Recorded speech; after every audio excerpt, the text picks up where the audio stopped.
Bien, vamos a ver el proceso de avance de la obra dentro de las labores del supervisor. Entonces, ¿cómo se hace la cancelación de las obras? Bueno, en realidad se hacen en base a planillas de avance de obra. Es decir, que se va cancelando a medida que la obra va avanzando. Entonces podrían haber 2, 3, 4 etapas de cancelación, o podría ser una sola cancelación al final. Pero la forma de cancelación que se hace en este tipo de trabajos es de que se avanza, se aprueba y se cancela. No se puede cobrar de forma anticipada, sino que solamente se paga trabajos ejecutados. Y para poder aprobar una cancelación, necesariamente tiene que haber documentación que sirva de respaldo. Entre esta documentación están los cómputos métricos, ¿sí? Entonces estos cómputos métricos establecen los volúmenes, la cantidad de volúmenes que se han avanzado, que pueden ser medidos en área, en volumen o en metros lineales, o hasta en kilos, ¿no? Dependiendo de la situación. Y toda esa cantidad de volumen avanzado que está computado en planillas de cómputos métricos sirve como respaldo, y ese valorcito va para la planilla de cancelación. Otro documento que es importante es la fotocopia de los libros de órdenes. Ya habíamos dicho en la anterior clase que el libro de órdenes es un documento donde vienen las hojas numeradas, y viene una hoja blanca junto con dos hojas de color que sirven como de copias. Entonces, ¿qué se hace? En una hoja blanca por detrás se le pone un papel carbónico que sirve para calcar a la primera hoja de color, y después de eso viene otra hoja de color que también se le pone otra copia en carbón. Entonces, si escribes tú sobre la hoja blanca, lo que escribes se copia en las dos hojas de color que sirven para copias. Entonces, cuando se requiere cobrar, se necesita tener un respaldo del libro de órdenes para ver qué trabajos se han autorizado y se han aprobado. Pues todas las autorizaciones de los trabajos se ponen por escrito: se autoriza a hacer este trabajo, se aprueba el trabajo ejecutado. Entonces, cuando hay esas cosas escritas, recién se puede proceder a autorizar la cancelación. Entonces, lo que se hace es fotocopiar las hojas blancas. Pero una vez que el libro de órdenes ha sido llenado completamente y la obra ha sido cerrada, en el libro de órdenes se pueden arrancar esas hojas de color, donde una copia de la hoja de color va al supervisor y otra copia va al contratista. Y el libro de órdenes, que tiene las hojas blancas originales, se queda en el municipio, en la entidad contratante, como respaldo, como documentación de respaldo. Bien, otras cosas que se tienen que tener para proceder a una planilla de cancelación son las pruebas de laboratorio, ¿sí? Ensayos de laboratorio. Por ejemplo, podría haber ensayos de laboratorio que tengan que ver con densidades en campo.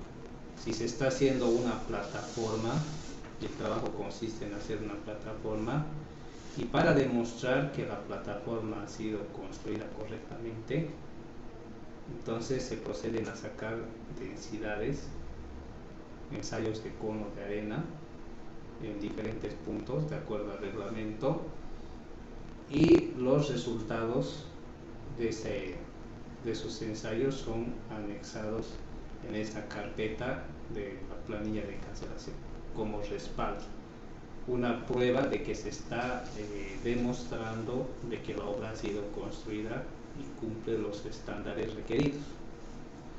Ahora, en el caso de que se esté haciendo una obra de hormigón armado, un edificio, ¿no? Imagínense, un edificio público, un hospital, un colegio y demás, se vacía, por decir, las fundaciones y las columnas. ¿Qué tipo de pruebas se necesitaría para que entren en la familia de cancelación?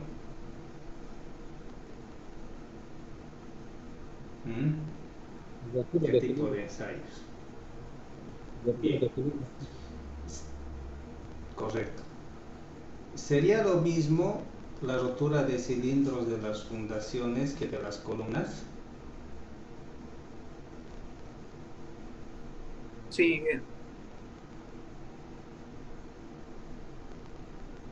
No. sería para Cuando medir hago las los resistencias, ensayos, ¿no? no, jóvenes, es equivocado esa idea. Cuando hago rotura de cilindros, tengo que especificar los elementos. Rotura de cilindros de las fundaciones, son una variedad de cilindros. Rotura de cilindros de las columnas, una variedad de cilindros. Rotura de cilindros para vigas, otra variedad de cilindros. De losa, o sea, de que de cada elemento estructural tengo que tener sus cilindros. O sea, no puedo mezclar columna con zapata, con viga, con losa y demás, ¿no? Sino que tengo que tener los cilindros ordenados. Por lo general, por cada preparada, por ejemplo, si vacío 15 zapatas y se ha hecho una cosa de 6 cubos, no, de 3 cubos, 4 cubos, por lo menos por cubo me piden 6 cilindros, ¿sí? Por cubo vaciado, por lo menos entre 6 a 8 cilindros tengo que tener, ¿sí? Y esos cilindros son la prueba de la calidad del concreto que utiliza para las zapatas. Lo mismo para columnas, si digamos vacío solo 2 cubos, entonces tengo que tener unos 8 cilindros, por lo menos. Pero mientras más mejor, ¿no?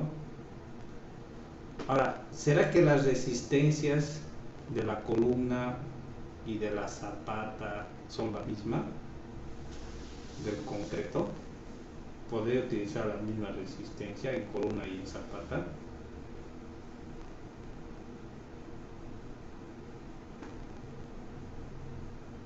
No, Inge. Bien, no tiene que ser la misma resistencia de la columna que de la zapata. ¿Quién tiene más resistencia, la columna o la zapata? La zapata. Zapata. Bien, ¿por qué? Resiste toda la estructura. No, no es esa la razón, joven. Porque está en contacto con el suelo. Muy bien, esa es la respuesta. Está en contacto con el suelo. Ustedes están viendo la materia de fundaciones. ¿Cuánto es el recubrimiento que tomamos para las fundaciones? 5 Sí, centímetros. 5 centímetros. 5 centímetros. Como mínimo. Es mínimo, ¿no? Si es una losa de fundación, podríamos tomar hasta 10 centímetros, ¿no? Y fíjense que cuando hacemos hormigón armado, tomamos entre 2,5, 2 centímetros, ¿no? Una pulgada. Pero no nos vamos a 5 centímetros, ¿no? Entonces, por eso el hormigón de la fundación tiene que ser mayor. Entonces, alguien que haga el hormigón con la misma resistencia a la zapata y la columna está equivocado, tiene que ser mayor por el asunto de la durabilidad, ¿sí? Porque puede haber humedad, salitre y cualquier otra cosa que puede.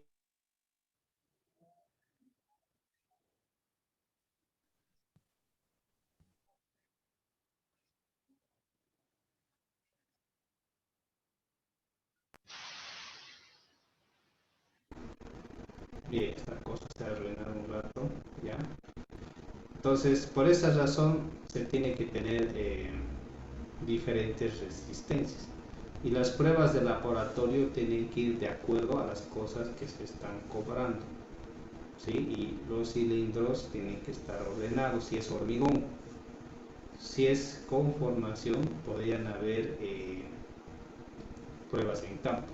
Ahora, si es alcantarillado, ¿qué tendría que tener? ¿Qué tipo de pruebas? Computación, Inge. Ya, si se está tapando la zanja, Sí, densidades. densidades de compactación. Ya, pero para el alcantarillado, Pruebas, pruebas hidráulicas. Para el Pruebas hidráulicas, Inge. eso. Bien. ¿Qué pruebas hidráulicas hay para el alcantarillado?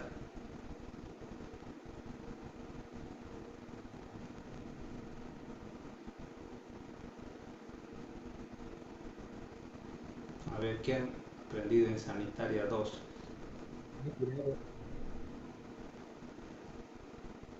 No, sí. No puede ser que nada. Velocidades caudales que cumplan. No, pues, muy mal, Luis. ¿Saben qué, jóvenes? A ver, Eduardo, ¿tienes algo que decir? No, Inge. Ya, Leandro. No, Inge, porque lamentablemente casi no he aprendido casi. Una Gracias, pregunta. gracias, nos pasamos. ¿Y cómo has aprobado entonces Sanitaria, vos, Chan? Si no has aprendido nada. Pura suerte, ¿no? Inge. Toda suerte, la suerte. A la moneda nomás, así. Ya. No, sobre los ensayos o sobre las pruebas, no creo que lo ha mencionado Inge, dice que yo recuerdo. Ya, les voy a indicar. En primer lugar, hay la prueba de la bola. ¿Sí? Donde se consigue una bola de madera que tiene como el 90% del diámetro del tubo. Ya, o sea que es 90%, o sea, es 10% menor al diámetro del tubo. Entonces agarra la alcantarilla tiene pendiente, ¿no es cierto? Tiene pendiente, entonces agarras la bola de madera y lo colocas en un extremo y la bola tiene que rodar y salir por el otro.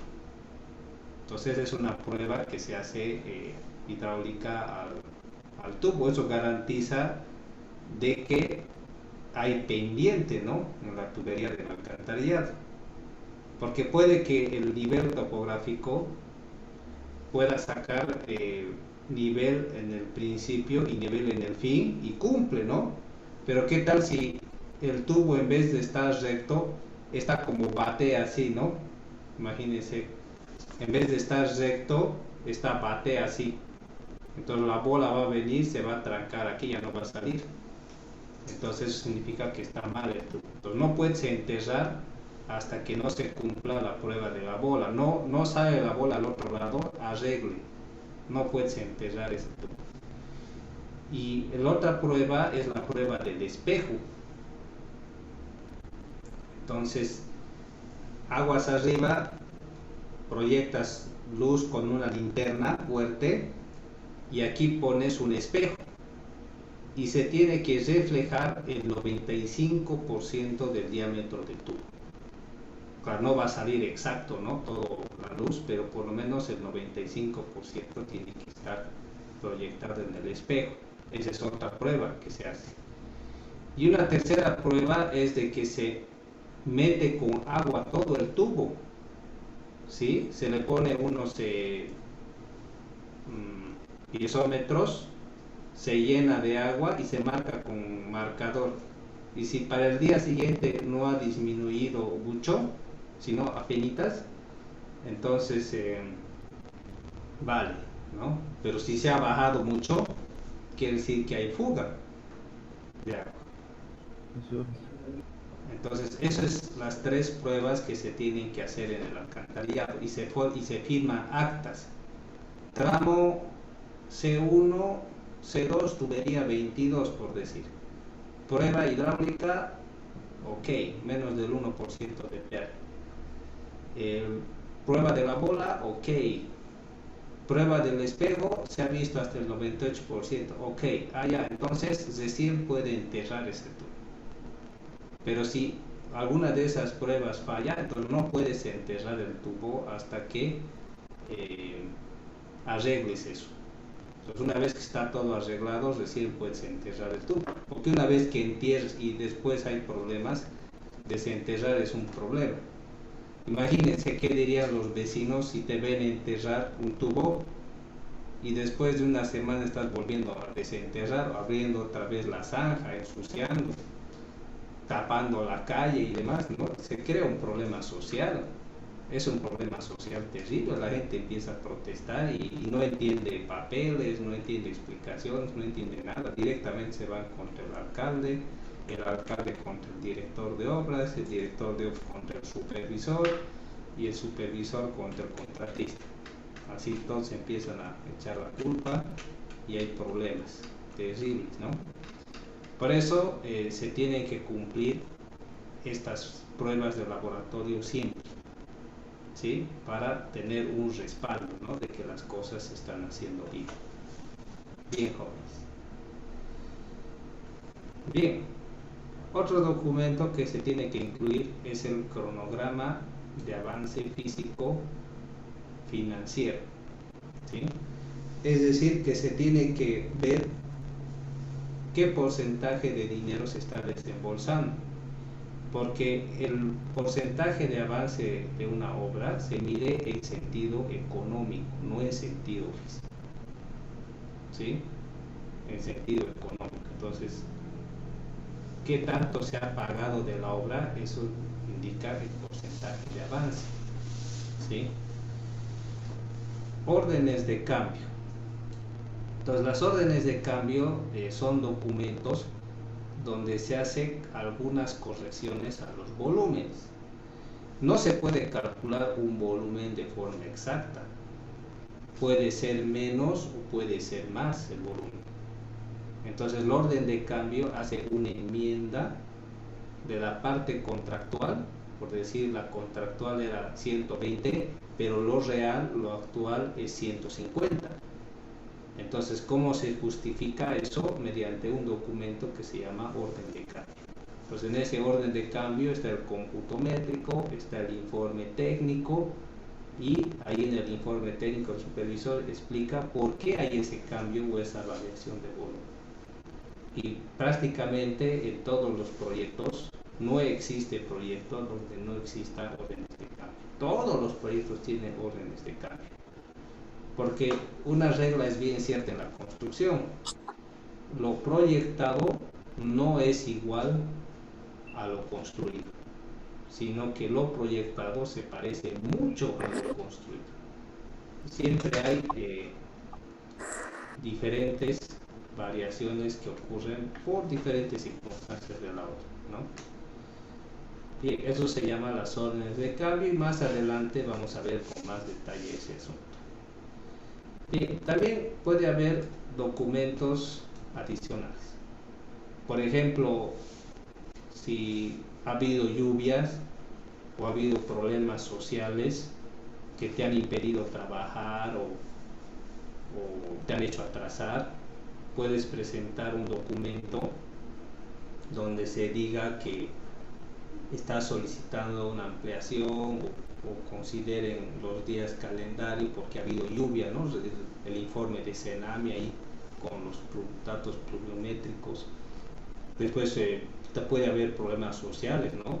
Bloqueos o lo que ha pasado con esos problemas políticos hace el año pasado, que fraude electoral, cosas así, nadie trabaja, pandemia de COVID. Entonces tiene que haber documentos legales. No es de suponer de que todos saben las noticias y están al tanto, ¿no? Sino que tiene que haber respaldos, porque puede pasar 10 años o 5 años y se intervenga mediante la Contraloría una obra y nadie ya se acuerda de lo que ha pasado, por qué se han atrasado. Pero si hay documentos que tienen reportes y demás detalles, se puede constatar algunos asuntos que han quedado pendientes en ese entonces. Entonces, pudiera haber documentos adicionales o podría haber certificaciones de algunos productos o métodos que se están utilizando en el proyecto, algo que sea diferente al pliego de especificaciones. Por ejemplo, en un alcantarillado, para sacar de la matriz a las acometidas o a las instalaciones domiciliarias, se utiliza un accesorio Y a la matriz. Entonces se coloca un accesorio Y que sale directamente a la acometida de una casa. Pero a veces es muy complicado hacerlo la Y, porque tienes que partir el tubo, instalar la Y, es todo un problema, y cavar mucho. Entonces otro método que se utiliza es colocar silletas. Entonces simplemente abres el hueco de la parte necesaria y colocas un tubo que está partido en dos, lo encamisa al tubo matriz, lo haces un agujero y el otro tubo lo pones a rosca y está la acometida del vecino. Entonces eso se llama las sillas. Pero en las especificaciones técnicas estaba hacer con Y, pero es más fácil hacer con silleta y es garantizado. Entonces puedes incluir un documento que incluya las características técnicas y beneficios de la silleta, respaldado por los fabricantes. Entonces ese documento es un respaldo porque se ha hecho con silletas y no con yes. Entonces eso es de gran utilidad, ¿no? Y también una carta de presentación, como cuando ustedes presentan una carta a la universidad, queremos cambiar de docente, cosas así, todos firman, todos lo mismo, ¿no? Se presenta una carta de aprobación donde se expresa qué es lo que quiere, uno quiere cobrar, quiere irse, o quiere solicitar orden de cambio, quiere solicitar contrato modificatorio, qué es lo que quiere, tiene que estar escrito en esa carta. Bien, ahora vamos a leer esto de acá, que es importantísimo. A ver, Dayana Cristel, ¿estás ahí?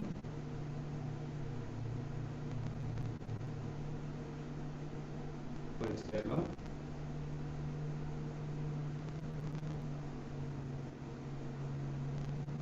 La confección de la planilla de avance de obra, el supervisor en conjunto con el contratista realizarán la medición y la verificación detallada del avance presentado. Si existiesen discrepancias, estas deberán ser resueltas en obra, dando lugar a la modificación de los cómputos métricos a presentarse. Una vez que el supervisor dé su conformidad a la planilla de avance de la obra, la presentará al fiscal de obra. Muy bien. Entonces, el contratista hace sus cómputos métricos y el supervisor los revisa en campo. O sea, es un trabajo coordinado, ¿sí? Prácticamente el contratista es el que hace la planilla y el supervisor la completa, pero revisando sus volúmenes y anexando sus informes. Entonces, si hubiera algún problema, se revisa en campo. Puede ser de que yo lo haya medido con wincha, todo el avance que tengo, y el supervisor haya solicitado que el topógrafo de la alcaldía lo mida con estación total, y existe una discrepancia de unos 10, 15 o 20 metros o más, ¿no? Entonces, ¿qué ha pasado, no? Entonces se procede a revisar. Puede que se haya equivocado el contratista o puede que se haya equivocado el topógrafo de la alcaldía. A veces pasa, ¿no? Que alguien se equivoca y se tiene que aclarar y se llega a un acuerdo, pero tampoco es para nadie, pondremos así, no, sino que lo que se mide físicamente, eso es lo que se tiene que cobrar. Porque si tú cobras por lo menos 1 metro más de lo que es en físico, ya se interpreta eso como daño al Estado. Has cobrado de más, por lo menos 1 peso ya es hacer daño al Estado, y esos son problemas legales.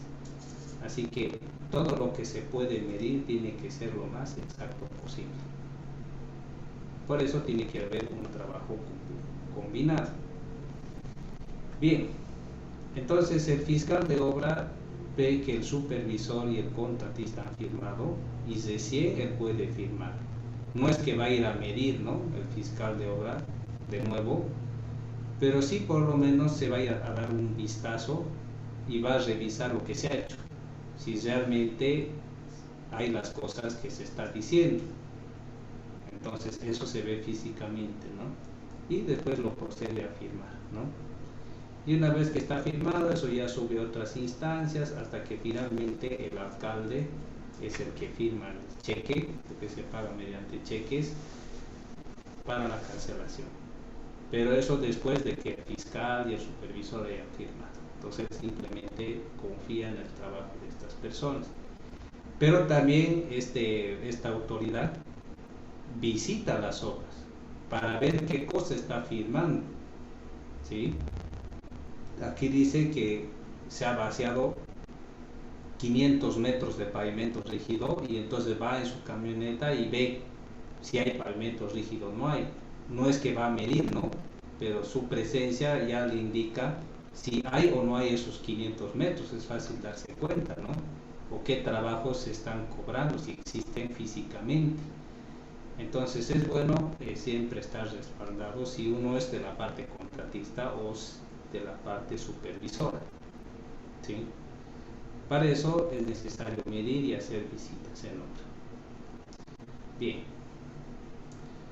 entonces una vez que el fiscal firma, devuelve la planilla con nota al supervisor de las cosas que tiene que corregir, porque a veces le llega la documentación al fiscal, él revisa, empieza a hacer números con su calculadora, como si fuera revisión de un examen, ve si están todos los documentos en orden y encuentra algunas deficiencias. Entonces escribe una nota con la planilla, dice: rehaga esto, está mal esto, no cuadra, falta este documento, ¿por qué así? Y devuelve al supervisor para que el contratista corrija. Entonces ese es el proceso, ¿no? Una vez que está todo bien, recién el fiscal puede derivar esa planilla a instancias superiores, cuando ya está a punto. Entonces es un proceso bastante largo. Desde el día que presentas tu solicitud para cobrar, tranquilamente puede pasar 1 o 2 meses y recién cobras. Ya no es ese rato, sino puede pasar bastante tiempo. Bien, vamos a hablar sobre el procesamiento de la planilla de avance, ¿sí? Ya les había mostrado lo que era una planilla de avance anterior vez.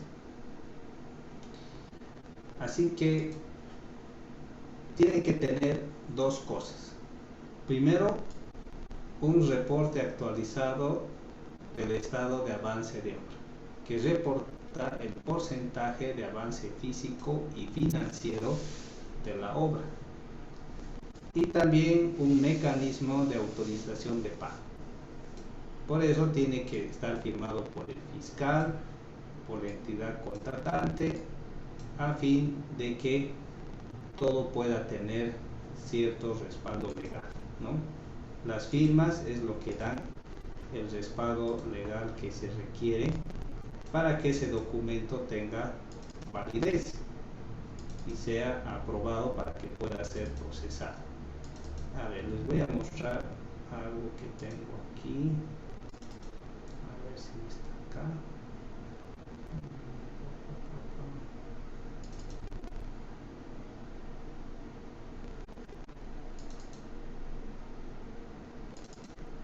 A ver, voy a compartir esto para que vean.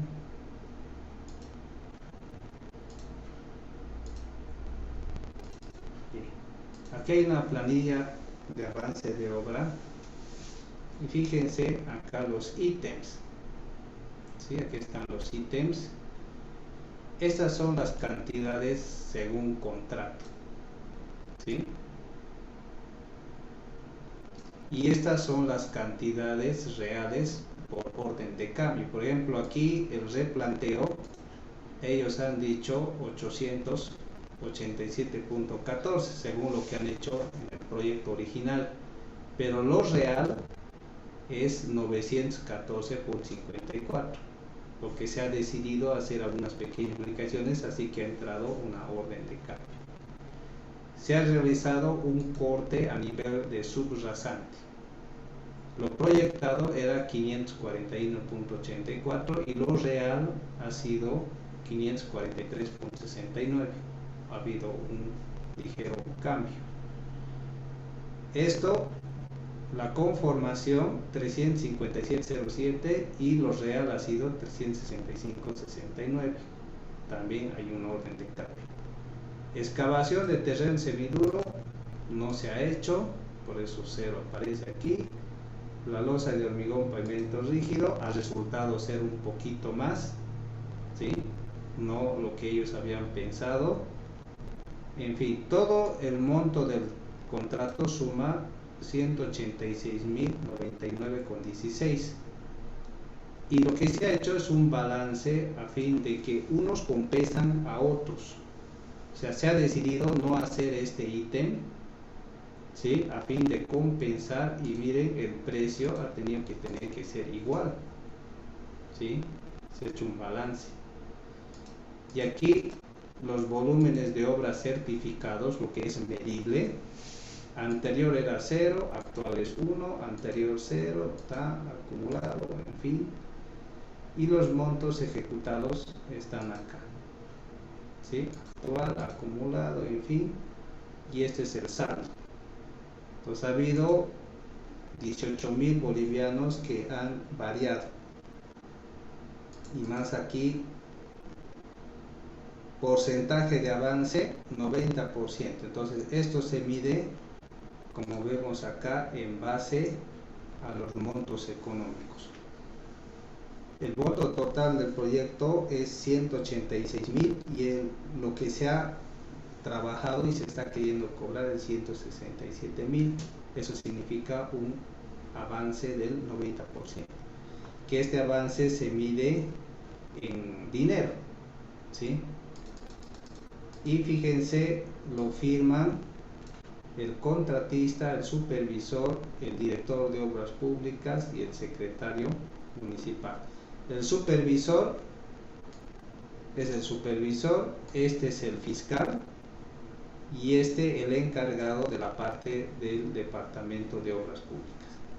Entonces, una vez que todos firman y están de acuerdo, porque está todo bien, recién esta planilla puede subir a instancias superiores. Pero si no, entonces se tiene que quedar hasta terminar de corregir. Entonces ese es el procedimiento que se suma o que se sigue, ¿sí? Reportes, números, cifras, firmas, ¿sí? Y detrás de esa planilla hay una gran cantidad de documentos. Están los cómputos métricos, fotocopias libros de órdenes, pruebas de ensayos, documentos que acreditan a la empresa, boletas, documentos adicionales, fotocopias, muchas cosas que sirven de respaldo a esos números que se ven en la planilla. Entonces simplemente el fiscal y el secretario general empieza a revisar los números y ver si cuadra todo y está bien. Primero es que el supervisor y el contratista se encargan de que esos números se puedan reflejar físicamente. Entonces es un proceso que sirve varias jerarquías de revisión. Bien.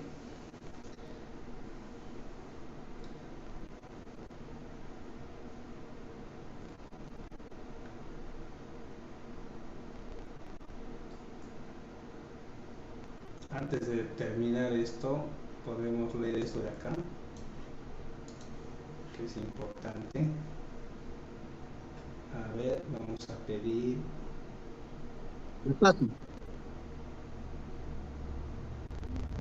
Pamela Condori, ¿puedes leerlo, por favor? Inge, es así que en la construcción de obras es importante la participación de estas tres entidades, vale decir el contratista, la supervisión y la fiscalización, Esto para que durante la ejecución de la obra se tenga un permanente control en todo aspecto y distribuido como se explicó anteriormente. Por otra parte, en la construcción de obras es de vital importancia que exista una íntima comunicación entre estas tres partes responsables de la obra. Esto debido a que en el caso de que no existe esta comunicación, se confrontarán muchos problemas durante la construcción de la obra. Bien, entonces tiene que haber una buena comunicación y trabajar con armonía. No tienen que pisarse la manguera el uno al otro, porque cuando trabajan enojados y solo buscan hacerse daño, entonces la obra se perjudica, no hay avance. Entonces tiene que haber coordinación. Eso significa que si se presentan problemas u otro tipo de circunstancias que no necesariamente son culpa del contratista, se tiene que colaborar en conjunto para poder dar solución, ¿sí? Y no decir tú tienes la culpa o es tu problema y cosas así, ¿no? Salvo que sea estrecha culpa total del contratista. Por decir, el día de la vaciada tenían que haber físicamente 35 personas y solo ha traído 15 por no gastar, ¿no? Y no habrá salido mal la vaciada porque no había personal para trabajar. Entonces eso ya es culpa del contratista, ¿no? Pero ¿qué tal si, por decir, ha habido inundación, ¿ya? Y la zanja se ha llenado de agua, ha habido derrumbe de la zanja, se ha llenado de barro, los tubos de la alcantarilla se han llenado ya dentro de barro. Entonces tiene que haber alguna solución, ¿no? Donde el supervisor también tiene que contribuir a la solución y no decir es tu problema, ¿no? ¿Por qué no tapas la zanja? Pero no he tapado porque no está autorizada la zanja, ¿no? ¿Por qué? Porque no me has aprobado mi prueba de bola, mi prueba de espejo, ni mi prueba hidráulica. No he podido tapar y ahora me ha venido la lluvia y se ha metido barro todo ahí, ¿no? Entonces tiene que haber cierto consenso, ¿no? Para dar una solución. Entonces es importante que exista buena comunicación entre ambas partes. Bien, hasta aquí ya tendríamos material para el segundo cuestionario, ¿sí? Entonces ya lo voy a subir a estos cuestionarios al Classroom para que los vayan resolviendo, ¿sí? Ahora entremos al capítulo 3. Y aquí vamos a ver algo que es importante y tiene que ver con contratos, ¿ya? Los contratos son algo fundamental dentro de la construcción y todo lo que tiene que ver con construcción con entidades públicas se realiza mediante contratos, ¿sí? Es fundamental eso. Bien, vamos a ver quiénes firman esto y qué es la función principal. A ver, vamos a pedir Daisy, ¿puedes leerlo, por favor?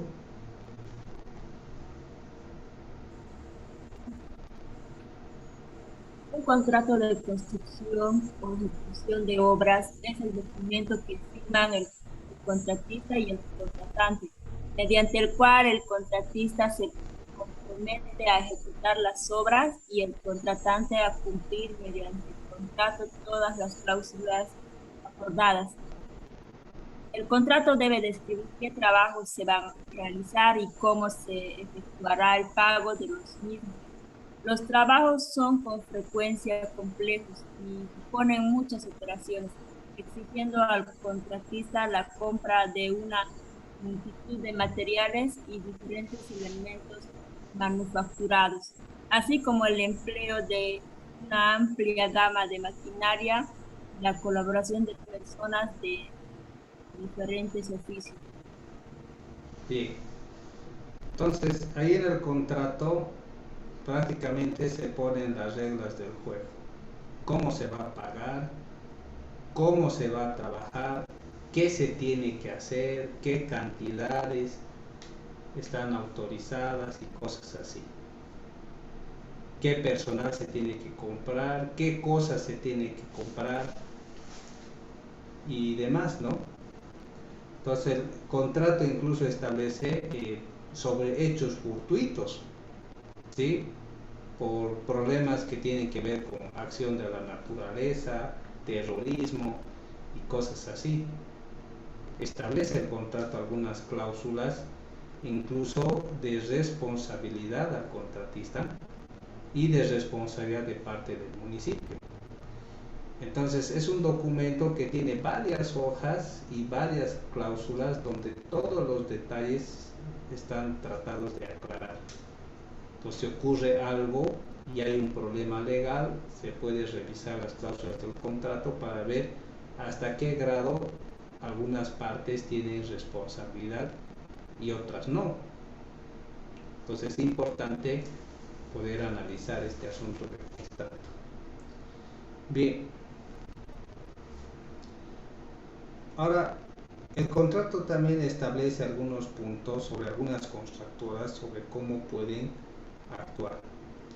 Ahí dice que una empresa constructora puede actuar bajo dos modalidades que se pueden agrupar como se muestra a continuación.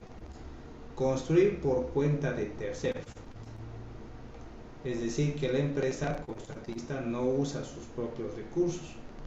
La obra es financiada por la entidad contratante.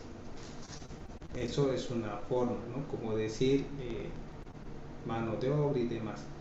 Construir para sí con fines de venta posterior, es decir, la empresa usa sus propios recursos para ejecutar sus proyectos y arriesga la aceptación o no de ellos por parte del mercado consumidor. Bien. Entonces son dos modalidades de construcción. Uno que trabaja para otros con los recursos de otros y otro que usa sus recursos a fin de obtener una ganancia. Tipos de contratos en la construcción de obras. Contratos precios unitarios. Esto es interesante. A ver, vamos a pedir que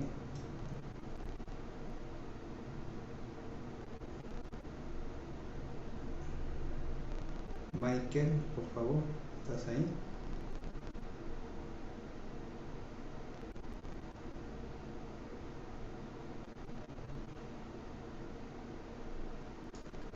Michael Antonio. Para una dije en qué. Sí, léelo lo que está pintado, por favor. Ya va a disculpar, Inge. Mi volumen estaba mal. El contrato se basa en el precio de una serie de unidades de obra, de tal manera que no se asegura el volumen de cada unidad, ni siquiera la ejecución de todas las unidades del contrato. El contratista debe realizar los cálculos de costo de cada unidad independientemente y evaluar aproximadamente el valor global de las obras.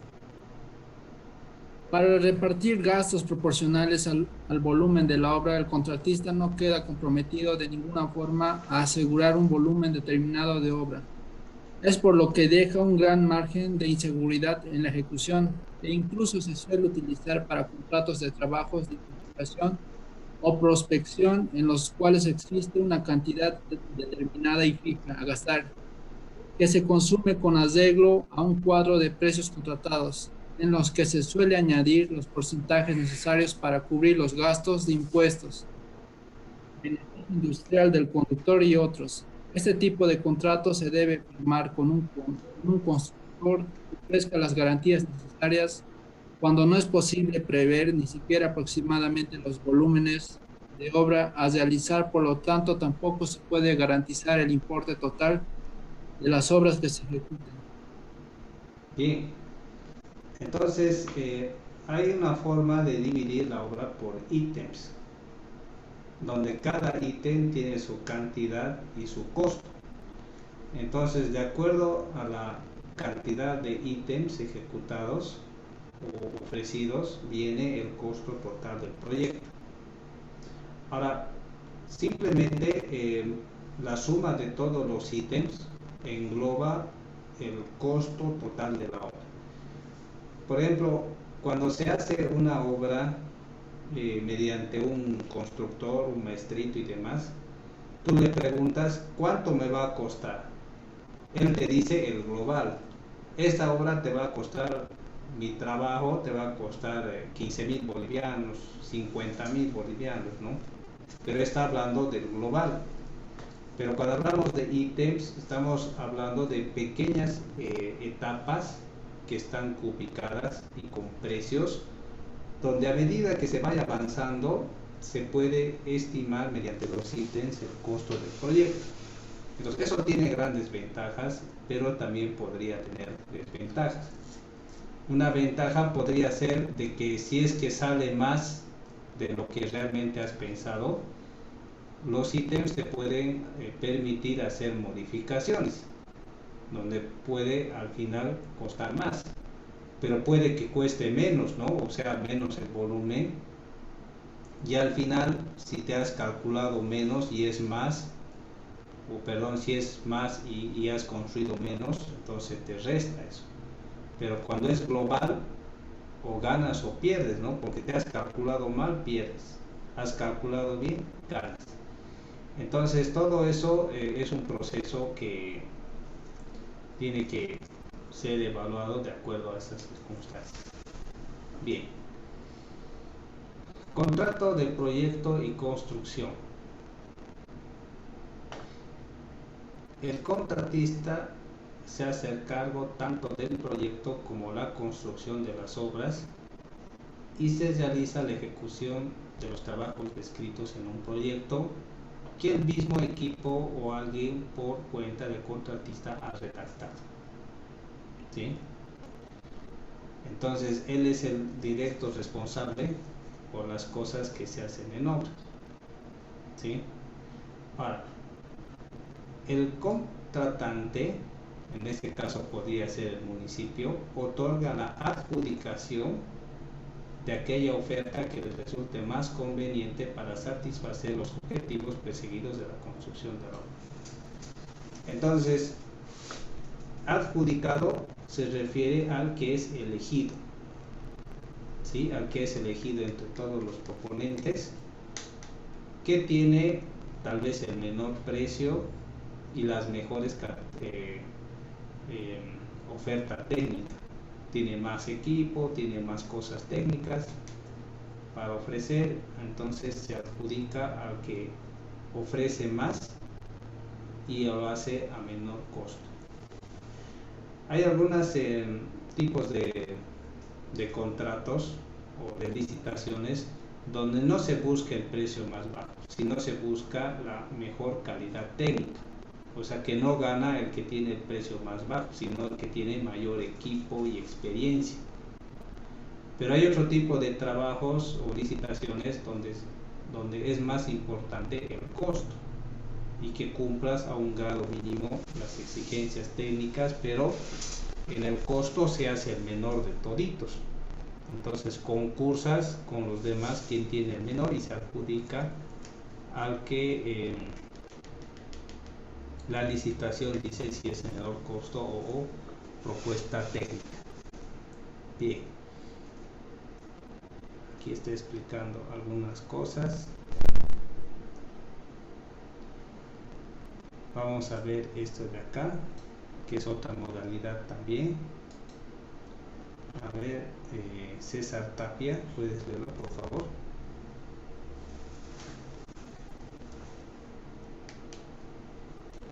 ¿Cuál ingiere todo lo que está subrayado? Sí, por favor, César. En la actualidad, en ciertos casos, se incluye entre los trabajos comprendidos en el contrato, incluso en el mantenimiento de la construcción o instalación construida durante una cantidad considerable del año.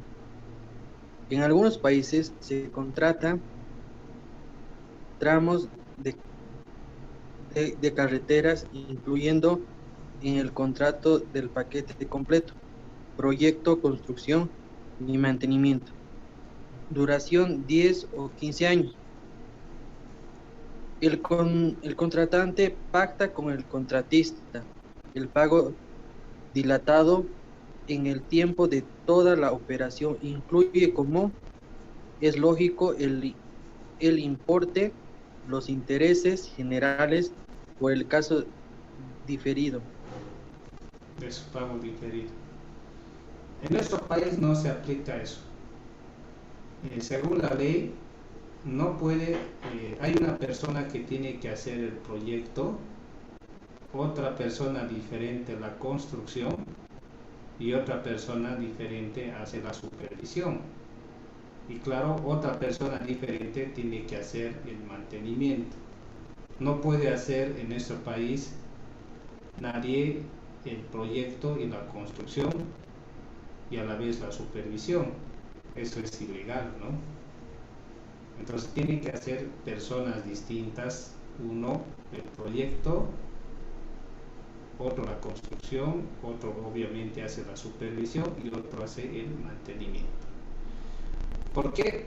Porque de esa forma se establece grados de responsabilidad. Por ejemplo, si tú has hecho el proyecto, tú has construido y el proyecto se ha caído, entonces directamente tú eres el responsable de todo, ¿no?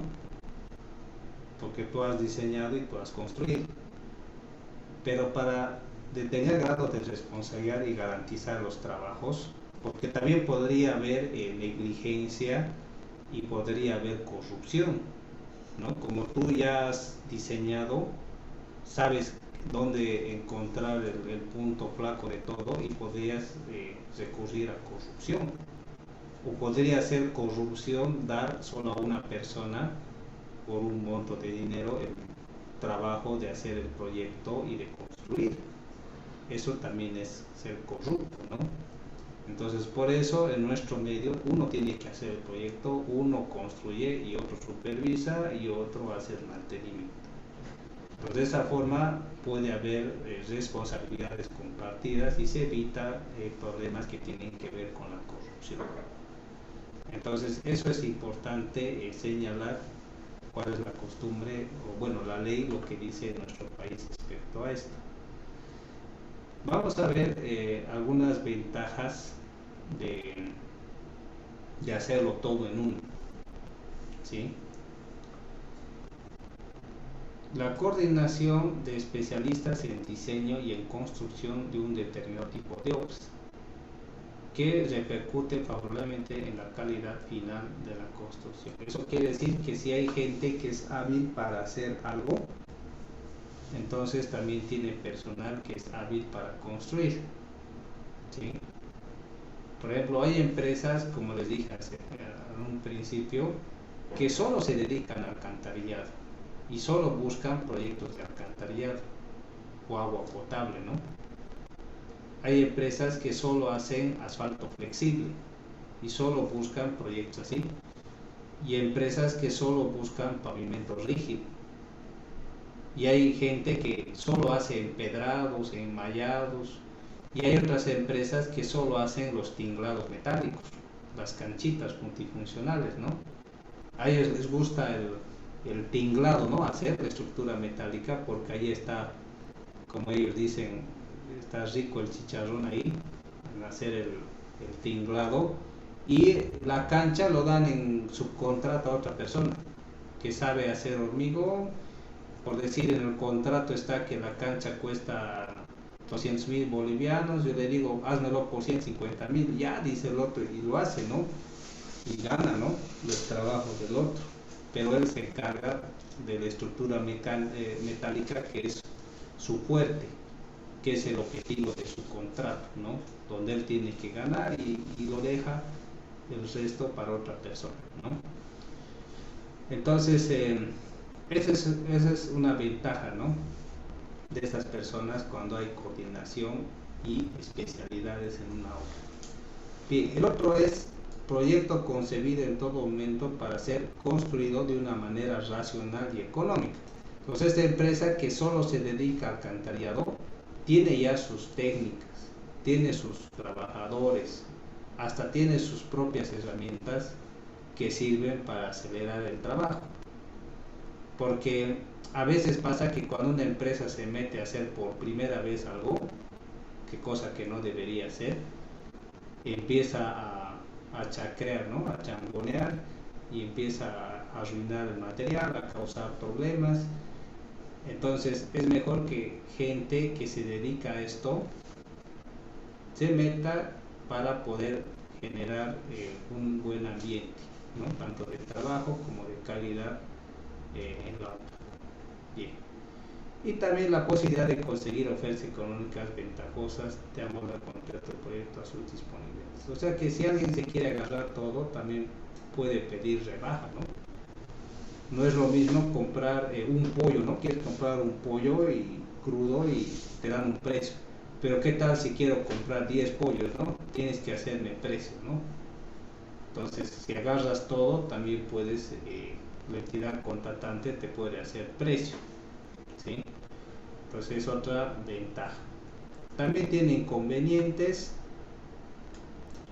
Cada contratista ofrece soluciones diferentes, encarecimiento en la fase de diseño, falta de control por parte del contratante, porque como él hace todo, entonces si se han equivocado en el proyecto, ellos lo cubren, ¿no? Lo tapan y lo hacen pasar, ¿no? Entonces ese es otro problema, ¿no? Y también no hay garantía. Pero cuando lo hacen personas diferentes, el que está construyendo puede hacer notar algunos defectos del que ha diseñado, ¿sí? Y el que está supervisando nota los defectos del que está construyendo, porque no está de acuerdo a lo que se ha diseñado.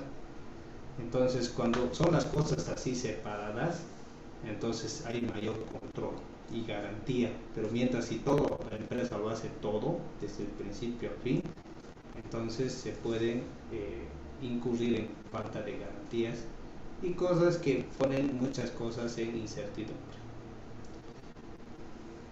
Ahora veamos otro tipo de contratos. Contrato modalidad suma alzada. ¿Qué significa esto? A ver, veamos esto de acá. A ver, vamos a pedir.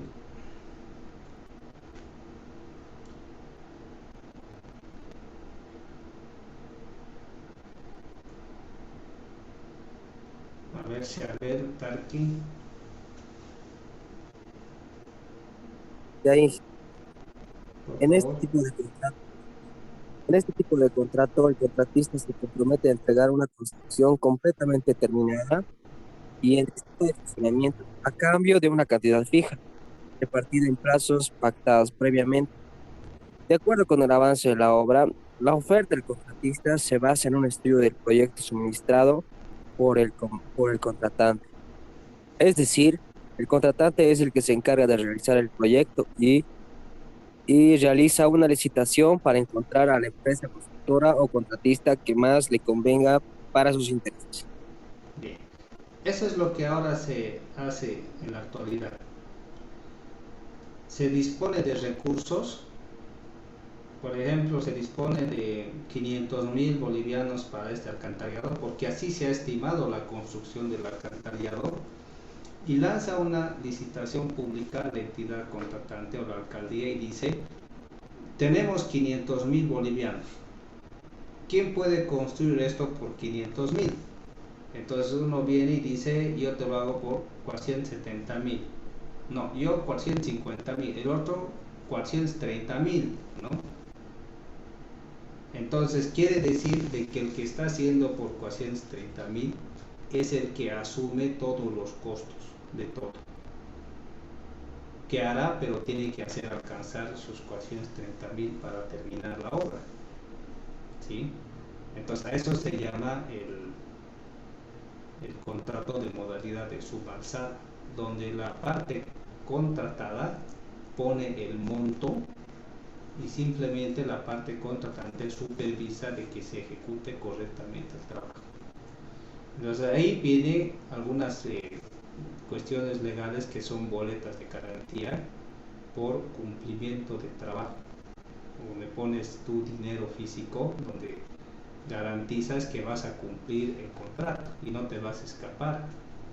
Entonces lo vamos a ir viendo más adelante cuando el monto ofertado está por debajo del 10% del monto contractual. Eso vamos a ver más adelante, ¿no? ¿Cuáles son los problemas de hacer esto? Bueno, los riesgos de errores en dicho proyecto se entienden asumidos por el contratista. O sea que si tú has puesto este precio y resulta que el fierro ha subido de precio porque hay escasez, es asunto tuyo ya. O si la mano de obra es escasa y los albañiles quieren cobrar más, es asunto tuyo. Si hay escasez de cemento y el cemento sube de precio, es asunto tuyo. ¿Sí? Entonces tienes que tomar en cuenta todos esos detalles. ¿Sí? Entonces, por eso el contratista tiene que hacer un estudio completo y exhaustivo del proyecto que le entrega al contratante y añadir en él todo aquello que considera que falte, ya que la cifra de su oferta se considera cerrada una vez firmado el contrato. Es decir, que ya no puedes aumentar, ¿no? Tienes que revisar y ver si te conviene o no. ¿Sí? Entonces es un detalle importante, ¿no? Pero a este tipo de modalidades se añaden lo que son las órdenes de cambio y los contratos modificatorios. Como que en toda obra siempre falta o sobra, se permite hacer una modificación de hasta el 5% del incremento por el asunto de órdenes de cambio. O sea que cantidades que se decían pero resultan ser diferentes. Y se procede a hacer un incremento del 10% que se llama contrato modificatorio en el caso de que se añadan ítems que no estaban contemplados en el proyecto original. Por ejemplo, se ha hecho la planificación del proyecto, pero para que la obra salga bien se necesita elevar el nivel de la plataforma. ¿Por qué? Porque si van a construir a nivel de la calle, esa calle que es de tierra se va a volver empedrado, se va a volver asfalto y la obra va a quedar por abajo. Entonces le tiene que colocar un relleno para que esté arriba la obra y cuando se construya el empedrado, el asfalto y demás, entonces la obra quede a un buen nivel y así el agua no se entra adentro, ¿no? Entonces es algo importante y no hay ese ítem. Entonces, como no hay ese ítem, se procede a un contrato modificatorio donde se añade ese ítem y se hacen algunas correcciones más en volúmenes del proyecto, de tal forma de que la obra pueda ser viable. Esto lo vamos a ver en un capítulo más adelante. Pero es importante hacer una revisión y ver qué cosas faltan. ¿Qué ventajas tienen esto? Bueno, las ventajas son más para el municipio, ¿no? Todas las ofertas tienen la misma base. Se oferta lo mismo cada uno de los licitadores, por tanto son comparables. Entonces se ve quién ofrece más, quién ofrece menos. El contratante asegura un costo más o menos cierto o al menos con muy pequeño porcentaje de variación, ya que los riesgos posibles variaciones son asumidos por el contratista e incluidos en el precio ofertado. O sea, si hay variaciones de precio de los materiales, es asunto tuyo, ¿no? Tú te haces cargo como contratista. El contratista asume la responsabilidad de la medición, por lo tanto puede valorar algo que él mismo ha medido, lo que exime de posibles errores ajenos a la hora de evaluar sus propios costos. A veces parte del proyecto o parte del proceso de adjudicación, antes de que se haga el concurso de licitación pública, la entidad contratante pide a todos los proponentes que hagan una visita de obra con acta firmado, o sea, donde ellos firmen y digan, sí, evidentemente he ido a la obra y supuestamente he visto cómo es y he tomado mis previsiones y sé a lo que me estoy metiendo, ¿no? Y no que vaya y diga, no había sido así, no, ustedes no me han dicho esto y demás, ¿no? Entonces, cuando se tienen montos altos, la entidad contratante exige a los contratistas de que vayan y visiten la obra y se firma un acta de visita de obra, ¿sí? Donde el contratista ha ido y ha mirado la obra y se ha percatado de las cosas que tenía que percatarse. No ha ido a pasear nomás, ¿no? Ha ido a mirar y percatarse de lo que tiene que percatarse. Bien.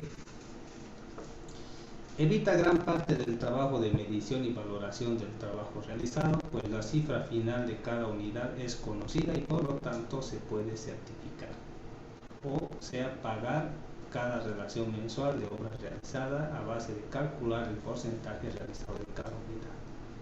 Entonces se paga lo que se avance, ¿sí? El contratante obtiene una serie de ofertas que le comprueban la fiabilidad económica del proyecto. El encargo de compararlas le dan una idea muy clara de cuál puede ser el precio real de la construcción del proyecto. Algunos precios están bien pagados, otros están mal los precios, así que a veces hay declaratoria de desierto. ¿Por qué? Porque se dan cuenta de que los precios están mal, ¿sí? Están muy bajos y nadie quiere meterse, se declara desierto, ¿no? Porque no ha habido proponentes, o si ha habido proponentes y todos han observado algo, también se puede declarar desierto porque el proyecto está mal y se vuelve a visitar en el futuro. Entonces tiene también sus inconvenientes y, como vemos, las partes convenientes. ¿Cuáles podrían ser los inconvenientes? El establecimiento de un precio cerrado obliga al contratante a no poder variar prácticamente nada en el precio de la obra. Una vez realizada la adjudicación, lo que sí hace el contratista puede aprovechar la coyuntura de mejorar su posición contractual, y ya que no tiene competencia posible, en fin. Y requiere un proyecto bien definido y exacto con pocas posibilidades de error, pues cualquier variación supone dificultades entre contratista y contratante. Entonces tiene que estar bien ejecutado, bien realizado el proyecto. Bien, jóvenes, saquemos una evidencia, por favor. Pueden prender cámaras.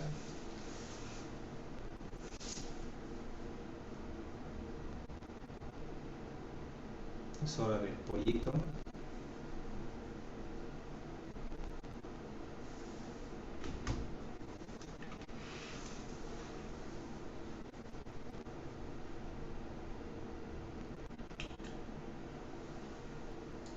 A ver, prendan sus cámaras, por favor.